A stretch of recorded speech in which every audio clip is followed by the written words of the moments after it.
Genesis chapter 37. Jacob lived in the land where his father had stayed, the land of Canaan. This is the account of Jacob. Joseph, a young man of 17, was tending the flocks with his brothers, the sons of Bilhah and the sons of Zilpah, his father's wives, and he brought their father a bad report about them. Now Israel loved Joseph more than any of his other sons, because he had been born to him in his old age, and he made a richly ornamented robe for him.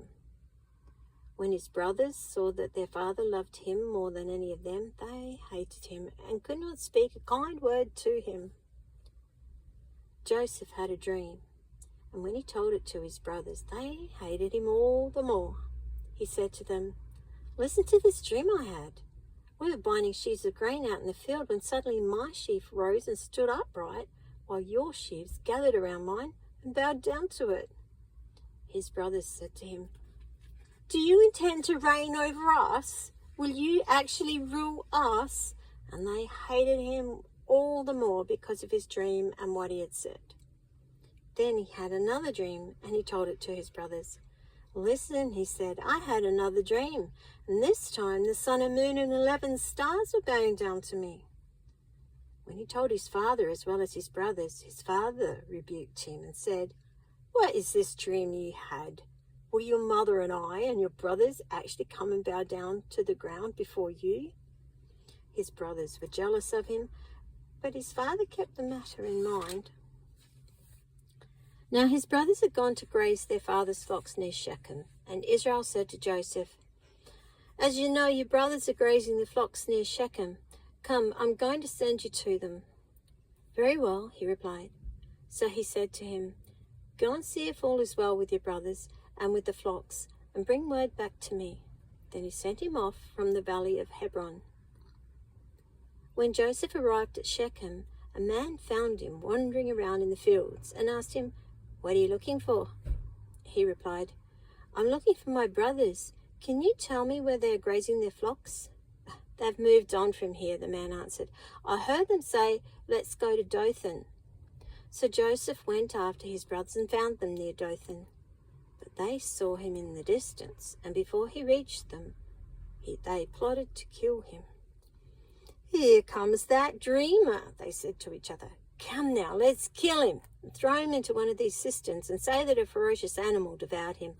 Then we'll see what comes of his dreams." When Reuben heard this, he tried to rescue him from their hands. "Let's not take his life," he said. "Don't shed any blood. Throw him into this cistern here in the desert, but don't lay a hand on him." Reuben said this to rescue him from them and to take him back to his father. So when Joseph came to his brothers, they stripped him of his robe, the richly ornamented robe he was wearing, and they took him and threw him into the cistern. Now the cistern was empty, there was no water in it. As they sat down to eat their meal, they looked up and saw a caravan of Ishmaelites coming from Gilead. Their camels were loaded with spices, balm and myrrh, and they were on their way to take them down to Egypt. Judah said to his brothers, "What will we gain if we kill our brother and cover up his blood? Come, let's sell him to the Ishmaelites and not lay our hands on him. After all, he is our brother, our own flesh and blood." His brothers agreed. So when the Midianite merchants came by, his brothers pulled Joseph up out of the cistern and sold him for 20 shekels of silver to the Ishmaelites, who took him to Egypt. When Reuben returned to the cistern and saw that Joseph was not there, he tore his clothes. He went back to his brothers and said, "The boy isn't there. Where can I turn now?" Then they got Joseph's robe, slaughtered a goat, and dipped the robe in the blood. They took the ornamented robe back to their father and said, "We found this. Examine it to see whether it's your son's robe." He recognized it and said, "It is my son's robe. Some ferocious animal has devoured him. Joseph has surely been torn to pieces."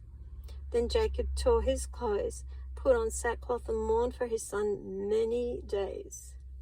All his sons and daughters came to comfort him, but he refused to be comforted.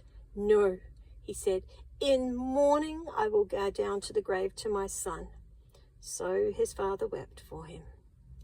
Meanwhile, the Midianites sold Joseph in Egypt to Potiphar, one of Pharaoh's officials, the captain of the guard.